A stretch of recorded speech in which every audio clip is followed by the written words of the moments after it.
हरियर खेत खरा, माटी के महके संसार, सूरज देव के पहली किरण, जागे हमर मेहनती किसान मुखड़ा।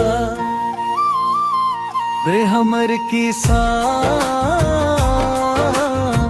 छत्तीसगढ़िया,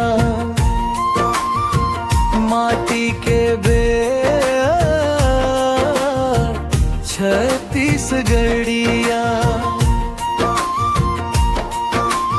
मेहनत ले लिखते अपन कहानी, जय हो किसान,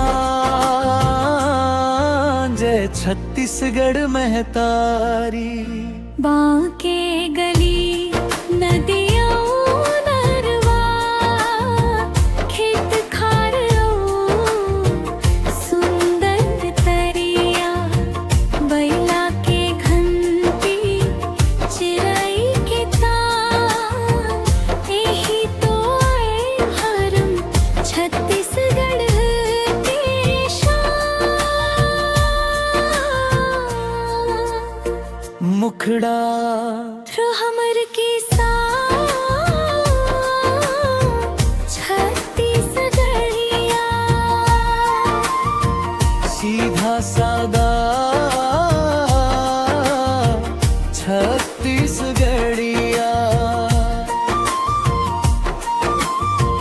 गाँव गाँव के कहानी दिखावो, दुनिया भर मन छत्तीसगढ़ चिन्हावो।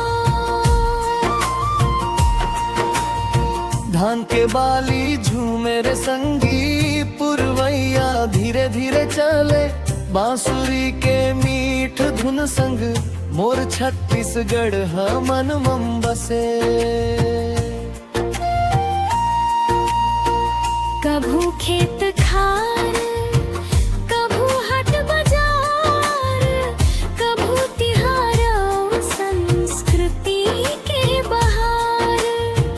गाँव के जिंदगी, गाँव के प्यार, देखव संगी हमर सुंदर संसार।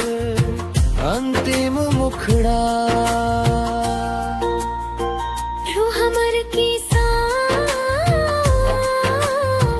छत्तीसगढ़िया, मोर माटी के मान छत्तीसगढ़।